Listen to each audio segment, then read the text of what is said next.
வணக்கம், வாழ்க வளமுடன்.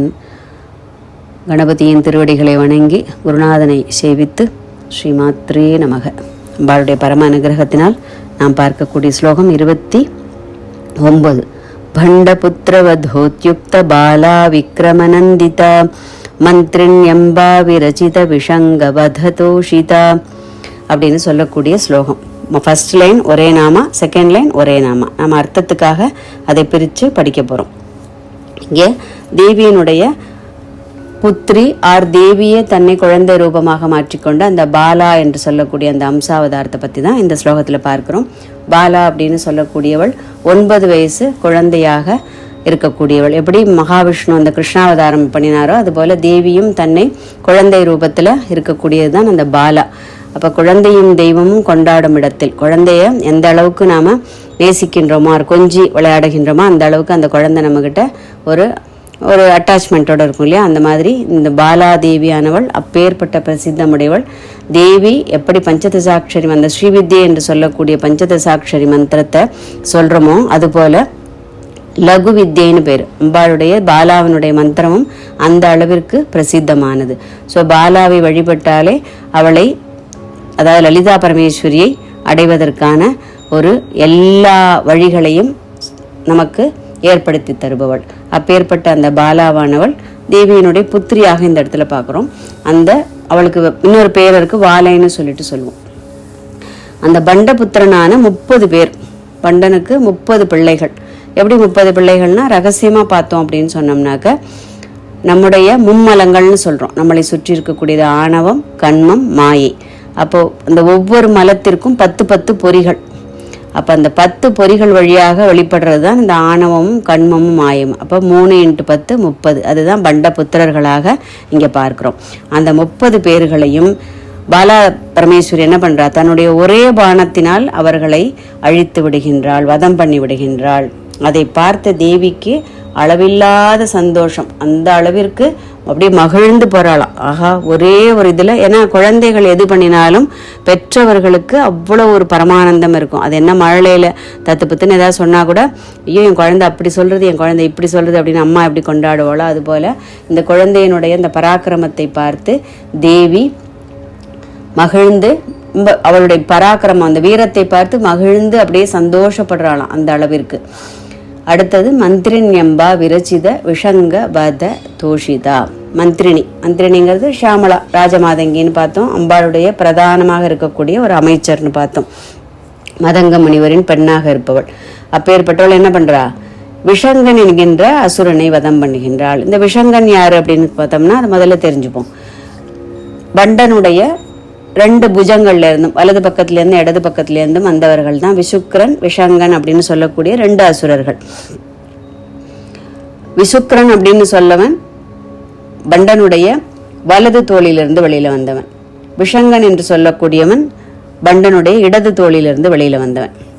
விசுக்கரன் யாரு, ஜனங்களின் அந்த ஜீவராசிகளின் அந்த நாலேஜ் ஞானத்தை இல்லாமல் ஆக்குபவன், அதனுடைய அந்த வீரியத்தை இழக்கச் செய்பவன் வச்சுப்போம். அடுத்தது விஷங்கன் யாருன்னு பார்த்தோம்னா நம்முடைய விஷய வாசனைகள்னா நாம் ஒவ்வொன்றும் மேலே ஆசைப்பட்டு அதனால் ஏற்படக்கூடிய அந்த கர்ம பலன் இருக்கு இல்லையா, அந்த வாசனாசுன்னு சொல்கிறோம். அது அப்படியே அந்த பலன் தொடர்ந்து வருது இல்லையா, அதுதான் அவன் என்ன பண்ணுறான், அஜ்ஞானம். நம்முடைய அதுதான் அஜ்ஞானத்தினால் வரக்கூடிய விஷய வாசனைகள்னு வச்சுப்போம். ஸோ இதனால் இவர்கள் 2 அசுரர்களும் அவனுடைய புஜங்களிலிருந்து வெளியில வந்தவர்கள். அப்படி வெளியில வந்த அந்த விஷங்கனை மந்திரினி என்று சொல்லக்கூடிய ராஜமாதங்கியானவள் வதம் பண்ணி விடுகின்றாள். அதை பார்த்த தேவிக்கு அளவில்லாத அதாவது ஒரு சந்தோஷம், பரமானந்தம். நான் ராணி இல்லையா, அவள் ஸ்ரீ மகாராஜ்னின்னு பார்த்துட்டோம். அந்த ராணியானவள் தன்னுடைய சைன்யங்கள் ஒன்னொன்னும் அவ்வளவு ரொம்ப ஸ்கில்ஃபுல்லாக சண்டை போடுறதை பார்த்து அவளுக்கு அவ்வளோ ஒரு பரமானந்தம் ஏற்படுகின்றது அப்படிங்கிற அர்த்தத்தில் வரக்கூடியது. 30வது ஸ்லோகம். விஷுக்ர பிராணஹரண வாராகி வீரியநந்திதா காமேஸ்வர முகாலோக கல்பித ஸ்ரீ கணேஸ்வரா. விசுக்கரன்கிறவங்க யாருன்னு நம்ம பார்த்துட்டோம். இதுவும் அதே மாதிரி ஒரே நாமா, ஃபர்ஸ்ட் லைன் ஒரே நாமா அண்ட் செகண்ட் லைனும் ஒரே நாமாவாக வரக்கூடியது. அர்த்தத்துக்காக பிரித்து பார்க்குறோம். ஸோ இந்த விசுக்கரன் என்று சொல்லக்கூடியவனுடைய பிராணனை வதம் பண்ணுகின்றாள் யாரு, வாராகி. ஏன்னா அஜ்ஞானம்ங்கிறது ஜென்ம ஜென்மாந்திரமாக நமக்குள் இருப்பது. அப்படிங்கும்போது வாராக ரூபம் என்ன பண்ணுறது, இந்த பூமியில் போய் எப்படி தோண்டி தோண்டி அந்த கிழங்கெல்லாம் எடுத்து சாப்பிடுமோ அதுபோல் தேவி ஜென்ம ஜென்மாந்திரமாக நமக்கு இருக்கக்கூடிய அந்த அஜ்ஞான விருத்திகளை அவளுடைய ஞானத்தால் நமக்கு அதை ஒன்றுமில்லாமல் செய்து விடுகின்றாள். அதுதான் என்னுடைய ரகசியம்.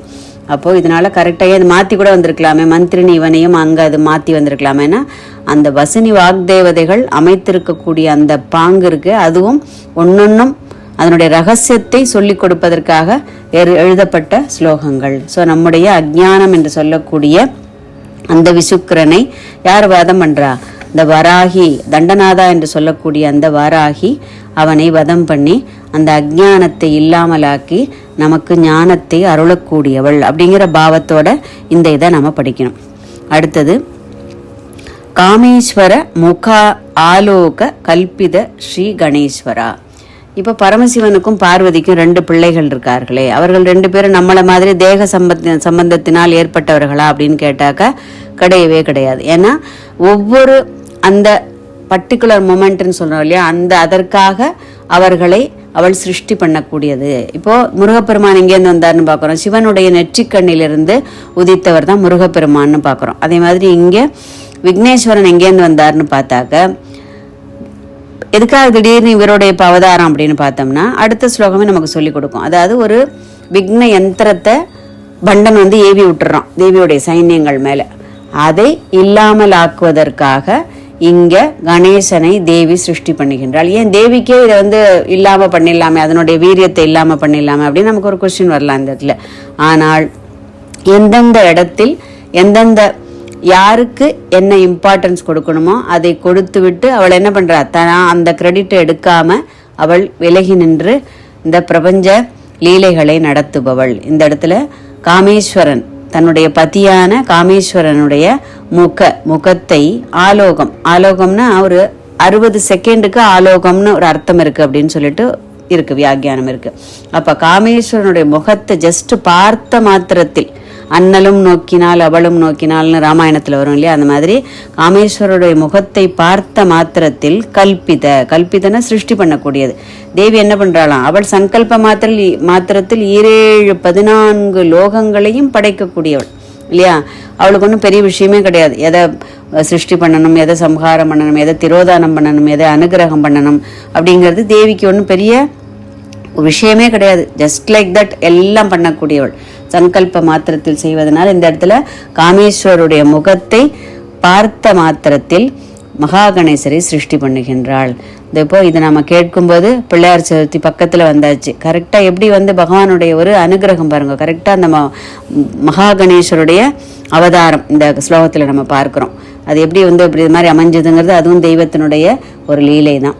ஸோ நான் பிள்ளையார் சதுர்த்தியை ரொம்ப இனிமையாக சந்தோஷமாக லோகக்ஷேமத்திற்காக எல்லாரும் செலிப்ரேட் பண்ணுவோம். இதுவரைக்கும் இந்த சேனலை சப்ஸ்கிரைப் பண்ணாதவர்கள் தயவு பண்ணி இந்த சேனலை சப்ஸ்கிரைப் பண்ணி பெல் பட்டனை ப்ரெஸ் பண்ணியிருக்கணும். அப்போ தான் அடுத்தடுத்து இந்த மாதிரி அப்லோட் ஆகக்கூடிய இந்த எபிசோட்ஸ் எல்லாம் உங்களுக்கு நோட்டிஃபிகேஷன் உங்களுக்கு வரும். ஸோ உடனே கேட்கறதுக்கும் பயனடைகிறதுக்கும் சௌகரியமாக இருக்கும். நான் இதே போல் இதை படிக்க வேண்டும்னு ஆர்வம் உள்ளவர்களுக்கு யாருக்கு வேணாலும் நீங்கள் இதை ஷேர் பண்ணி அவர்களுக்கும் அந்த பலன் போய் சேர்றதுக்கு நாம் ஒரு உறுதுணையாக இருக்கணும் அப்படின்னு சொல்லிட்டு கேட்டுக்கிறேன். ஸோ அப்பேற்பட்ட மகா கணேசன், ஏன்னா எப்போவுமே என்ன பிள்ளையாரை வழிபட்டுட்டு தான் எந்த ஒரு செயலையும் நாம் செய்வோம் இல்லையா. பிள்ளையாரை வழிபடாத எந்த ஒரு காரியமும் சக்ஸஸ்ஃபுல்லாக முடியாது. எந்த காரியம் பண்ணினாலும் இன்றைக்கி பிற மதத்தவர்கள் கூட பிள்ளையார் பூஜை பண்ணிட்டு தான் இன்றைக்கி ஏதோ வேலை செய்கிறதா நம்ம நிறையா இந்த சோஷியல் மீடியாவில் பார்க்குறோம். அந்த மாதிரி எந்த ஒரு செயலுக்கும் அந்த காரியம் எந்த விக்னங்களும் எந்த தடைகளும் இல்லாமல் அது நடைபெறுவதற்கு அவர்தான் நமக்கு உறுதுணையாக இருக்கக்கூடியவர். ஸோ அந்த ஒரு சிறப்பு, அந்த ஒரு மேன்மையை அவருக்கு கொடுப்பதற்காக இந்த இடத்துல தேவி என்ன பண்ணுறா, கணேசனை சிருஷ்டி பண்ணுகின்றாள் அப்படின்னு சொல்லக்கூடிய அதி அற்புதமான ஸ்லோகம். அறிவோம் அவளின் 1000 நாமங்களை, பணிவோம் அவள் திரு பாதங்களை. வாழ்க வளமுடன்.